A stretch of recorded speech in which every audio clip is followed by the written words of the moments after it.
నమస్తే welcome to our channel. Andhra Pradesh మాజీ ముఖ్యమంత్రి వైఎస్ జగన్మోహన్ రెడ్డి ఇటీవల పర్యటనలు చూసుకున్నట్లయితే రాష్ట్రంలో అల్లర్లు సృష్టించడానికి, శాంతి భద్రతలకు విఘాతం కల్పించేందుకే ఉద్దేశపూర్వకంగానే ఇటువంటి పర్యటనలు కొనసాగుతున్నాయని కొందరు విశ్లేషిస్తున్నారు. మరి ఈ నేపథ్యంలోనే పొదిలి పర్యటన వెనకాల కూడా రాజకీయ కుట్ర కోణం ఉందంటూ అనుమానం వ్యక్తం చేస్తున్నారు. మరి దీన్ని ఏ విధంగా చూడాలి తెలుసుకునే ప్రయత్నం చేద్దాం. దీన్ని విశ్లేషించడానికి మనతో పాటుగా ఉన్నారు senior journalist doctor Bharat Reddy గారు. నమస్తే. నమస్తే. ఇటీవల కాలంలో జగన్మోహన్ రెడ్డి పర్యటనలు చూసుకున్నట్లయితే రాష్ట్రంలో అల్లర్లు సృష్టించాలి, శాంతి భద్రతలకు విఘాతం కల్పించాలి. ఈ నేపథ్యంలోనే ఆయన పర్యటనలు అన్నీ సాగుతున్నాయని కొందరు విశ్లేషిస్తున్నారు. ఇదిలా ఉంటే మనం వైసీపీ అధికారంలో ఉన్నప్పుడు కూడా చూసాము, ప్రతిపక్షం పైన ఏ విధంగా దాడి చేయాలి, అసలు వాళ్ళని ఏ విధంగా తిట్టించాలి, ఇదంతా కూడా తాడేపల్లి నుంచి స్క్రిప్ట్ వచ్చేది అనేట్టుగా మనం విన్నాం చాలాసార్లు. సో ఇక్కడ కూడా జగన్మోహన్ రెడ్డి పర్యటనలు ఏ విధంగా ఉండాలి, రాష్ట్రంలో అల్లర్లు ఏ విధంగా సృష్టించాలి, మొత్తానికి లా అండ్ ఆర్డర్ని కంట్రోల్ ఏ విధంగా తప్పించాలి, ఇవన్నీ కూడా ఒక ప్లాన్ ప్రకారం తాడేపల్లి నుంచే స్క్రిప్ట్ వస్తుంది అంటూ పలువురు అనుమానం వ్యక్తం చేస్తున్నారు. సార్ మీరేమంటారు? జనరల్గా అధికార పక్షంలో ఉన్న కూటమిపై కానీ ప్రభుత్వంపై ఏ పార్టీ అధికారంలో ఉన్నా కానీ వాళ్ళని బ్లేమ్ చేయాలంటే కొన్ని పథకాలు రచిస్తూ ఉంటారు. అపోజిషన్లో ఉన్న వాళ్ళు రచిస్తుంటారు. ఒకటి, ప్రజల్లో వ్యతిరేకత పెంచాలంటే ఏం చేయాలి, వాళ్ళు ఇచ్చిన హామీలకు సంబంధించి పూర్తి స్థాయిలో హామీలు నెరవేర్చలేకపోతే దాని మీద ప్రజల్లో వ్యతిరేకత క్రియేట్ చేస్తూ ప్రజల్లోకి వెళ్ళాలనేది ఒక అంశం. అది కుదరనప్పుడు ఏ విధంగానైనా ఓ విధంగా అల్లర్లు క్రియేట్ చేసినట్టయితే అల్లర్ల ద్వారా రాష్ట్రంలో శాంతి భద్రతలు క్షీణించాయని చెప్పే ప్రయత్నంలో భాగంగా ఇక్కడ అల్లర్లు ఒక చోట ప్రారంభమైతే ఏమవుతుందంటే మరికొన్ని చోట్ల కూడా విస్తరిస్తూ ఉంటాయి. అక్కడ ఏమవుతుందంటే గ్రామాల్లో అసలు సమస్య వేరుంటుంది, వేరే వేరే ఇష్యూస్ మీద గొడవలు జరుగుతుంటాయి. అది వేరే కులాలకు ప్రాంతాలకు మధ్య అది పెరుగుతుంటుంది. ఒక్కసారి అల్లర్లు స్టార్ట్ అయితే అది ఎక్కడికెక్కడో పాకి శాంతి భద్రతలు అదుపు తప్పే అవకాశం ఉంటుంది. ఈ పరిస్థితిని జనరల్గా రాజకీయ పార్టీల నాయకులు అధికారంలో ఉన్న పార్టీ మీద బురద జరగడానికి, వాళ్ళని బ్లేమ్ చేయడానికి చేస్తూ ఉంటారు. కాబట్టి ఇప్పుడు ఏదైతే జగన్మోహన్ రెడ్డి పర్యటనకు సంబంధించి వస్తున్న వార్తల ప్రకారం అతను ప్రకాశం జిల్లా పొగాకు రైతుల కోసం పరామర్శించడానికి వెళ్ళారని చెప్తున్న సందర్భంలో అక్కడ మహిళలు శాంతియుతంగా నిరసన వ్యక్తం చేయడానికి ప్లే కార్డులు పట్టుకొని ఉన్నట్టుగా మనకు కనిపిస్తున్నాయి వీడియోస్. కానీ వాళ్ళు ఎందుకు నిరసన వ్యక్తం చేస్తున్నారు మహిళల పట్ల? ఇటీవలి కాలంలో ఏదైతే అమరావతి మహిళల పట్ల సాక్షి ఛానల్లో రావడం జరిగిందో, డిస్కషన్లో వేశ్యలు అని చెప్పి కానీ అమరావతి ఇది రావడం జరిగిందో, దీనికి సంబంధించి చాలా చోట్ల నిరసనలు వ్యక్తం చేస్తున్నారు. దాని మీద ఇప్పటి వరకు అధికారికంగా ఎలాంటి క్షమాపణలు పార్టీ తరఫున చెప్పలేదు. పైగా ఇది కుట్రకోణం అని చెప్పే ప్రయత్నం చేస్తున్నారు. కానీ పార్టీ అధినేతగా కానీ సాక్షి ఛానల్ నడిపిస్తున్న అతని భార్య భారతిరెడ్డి కానీ వైసీపీ నాయకులు కానీ ఎవరు కూడా ఈ విధంగా అనడం తప్పు, ఈ విధంగా వ్యాఖ్యానించడం తప్పు అనే ప్రయత్నం కానీ ఆ విధంగా క్షమాపణ చెప్పే ప్రయత్నం చేయలేదు.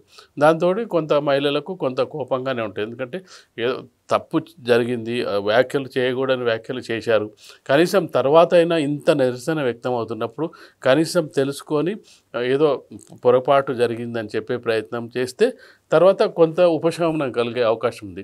అది చేయకుండా మరింత రెచ్చగొట్టే వ్యాఖ్యలు చేస్తున్న నేపథ్యంలో వాళ్ళు నిరసన వ్యక్తం చేయడానికి రావడం జరిగింది. దాని మీద వైసీపీకి సంబంధించిన వాళ్ళు రాళ్ళు రువ్వడం జరిగింది. అంటే ఈ రాళ్ళు రువ్వడం ద్వారా శాంతి భద్రతలు క్షీణించినట్టయితే మహిళల మీద వాళ్ళు రివర్స్ అయినట్టయితే ఇరు వర్గాల మధ్య ఘర్షణ జరిగినట్టయితే అది శాంతి భద్రతలు అదుపు తప్పినట్టుగా ఒకటి పిక్చర్ క్రియేట్ చేయాలనేది ఒక పథకం ప్రకారం జరుగుతుంది అనేది మనకు కనిపిస్తున్నది.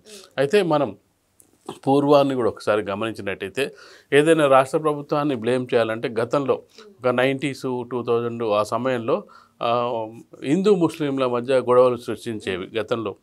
ఇక్కడే కాదు, దేశవ్యాప్తంగా కూడా ఏదన్నా ప్రభుత్వాన్ని బ్లేమ్ చేయాలంటే హిందూ ముస్లింల మధ్య గొడవలు సృష్టిస్తే కర్ఫ్యూ వాతావరణం వరకు వెళ్ళి అసలు ఇళ్ళకి వెళ్ళి బయటికి వెళ్ళే వాతావరణం కూడా ఉండేది కాదు.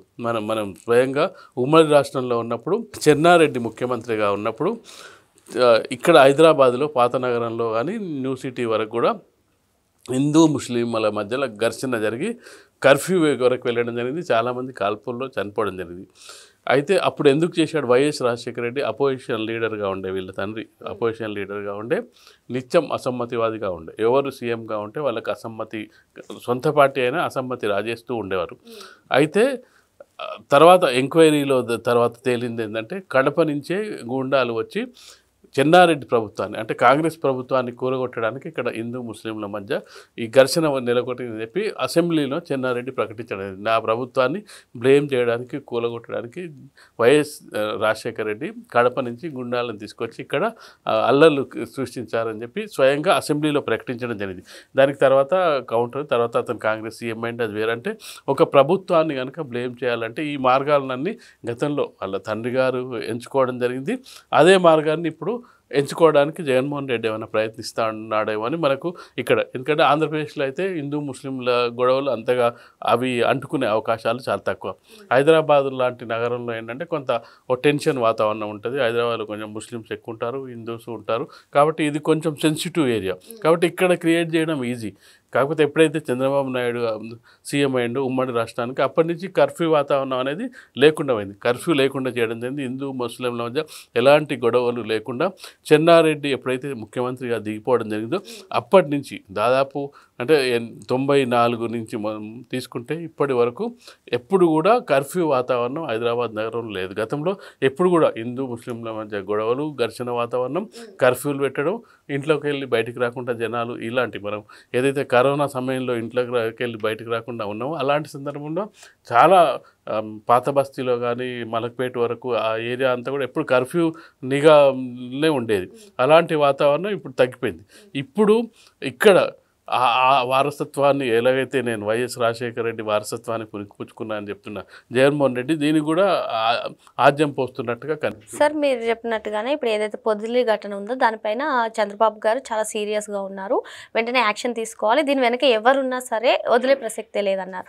మరి కొందరు చూస్తే ఈ విధంగా తాడేపల్లి నుంచే వచ్చింది స్క్రిప్ట్, జగన్ కుట్ర ఉంది అంటూ అనుమానం వ్యక్తం చేస్తున్నారు. మొత్తానికి ఎవరున్నా సరే వాళ్ళని వదిలే ప్రసక్తే లేదంటారా, ఏమంటారు? ఖచ్చితంగా శాంతి భద్రత విషయంలో చంద్రబాబు నాయుడు గారు మొదటి నుంచి కూడా చాలా కఠినంగా ఉంటున్నారు. ఆ కఠినంగా ఉండడం వల్లనే హైదరాబాద్లో అల్లర్లు తగ్గడం జరిగింది. కాబట్టి ఇప్పుడు ఆంధ్రప్రదేశ్లో ఇలాంటి అల్లర్లు జరిగినట్టయితే ఖచ్చితంగా కఠిన చర్యలు ఉంటాయి. ఎవరైతే అందులో భాగస్వామ్యాలు ఎవరో, దాని క్రిప్టో ఎవరు రచించారో, ఎవరు దాన్ని ఎంకరేజ్ చేస్తున్నారో, ప్రోత్సహిస్తున్నారో వాళ్ళందరినీ ఖచ్చితంగా కూడా అంటే ఒక రాష్ట్రంలో పెట్టుబడులు రావాలన్నా, రాష్ట్రం భవిష్యత్తు బాగుండాలన్నా, రాష్ట్రానికి ఎవరన్నా మంచి పేరు తీసుకురావాలని ముందుగా కావాల్సిందంటే శాంతి భద్రతలు అదుపులో ఉండాలి. మేము ఒక రాష్ట్రానికి వెళ్ళి పెట్టుబడులు పెడుతున్నాం, అక్కడ సేఫ్గా ఉండాలంటే అక్కడ ఘర్షణ వాతావరణం ఉన్నట్టయితే ఎవరు వచ్చే అవకాశం లేదు. ఎందుకంటే మనం కాశ్మీర్ లాంటి ప్రాంతాల్లో వచ్చినట్టయితే ఎప్పుడు నిత్యం బాంబుల మూతలో మోగుతున్న సందర్భంలో ఎవరు వెళ్ళి అక్కడ నీకు పెట్టుబడి పెట్టడానికి కానీ ఉద్యోగాలు చేయడానికి ఎవరికి ముందుకెళ్ళారు. ప్రశాంతమైన వాతావరణం ఉండి పెట్టుబడులు పెట్టడానికి వచ్చేవాళ్ళు, ఉద్యోగం చేసుకునే వాళ్ళు కూడా రావడం. కాబట్టి ఫస్ట్ ఏంటంటే అవతలి ప్రభుత్వాన్ని బ్లేమ్ చేయాలంటే మొదట చేయాల్సిన పని ఏంటంటే శాంతి భద్రతలు అదుపులో అని చెప్పడం ద్వారా ప్రభుత్వం బ్లేమ్ అవుతుంది, వచ్చే పెట్టుబడులు రావు, ఉద్యోగాలు రావు. ఎవరైనా పట్టణానికి అంటే సిటీకి రావాలంటే భయపడతారు, పేరెంట్స్ పంపరు, అక్కడ ఘర్షణలు జరుగుతున్నాయి, వాతావరణం బాగాలేదు, వెళ్ళొద్దు అని చెప్తారు. ఇప్పుడు మనం అమెరికాలో కూడా చూసినట్టయితే ఎక్కడన్నా ఈ కాల్పులు గిల్పులు జరిగినప్పుడైతే ఇక్కడ ఉన్న ఇండియన్ ఉన్న వాళ్ళు భయపడుతుంటారు, మా పిల్లలు అక్కడ ఉన్నారు. కాబట్టి ఖచ్చితంగా కూడా శాంతి భద్రత విషయంలో చంద్రబాబు నాయుడు గారు మొదటి నుంచి కఠినంగానే వ్యవహరిస్తున్నారు. కాబట్టి ఇప్పుడు కూడా కఠినంగా వ్యవహరించే అవకాశం అయితే కనిపిస్తుంది. మరి ఎవరైనా సరే లా అండ్ ఆర్డర్ విషయంలో తప్పించడానికి చూసినట్లయితే చంద్రబాబు గారు ఊరుకోరని, మరి పొదిలి పర్యటనే కాదు జగన్ పర్యటన వెనకాల ఎవరి హస్తం ఉన్నా సరే వారిని వదిలే ప్రసక్తే లేదని చెప్పి చెప్తున్నారు. Thank you sir.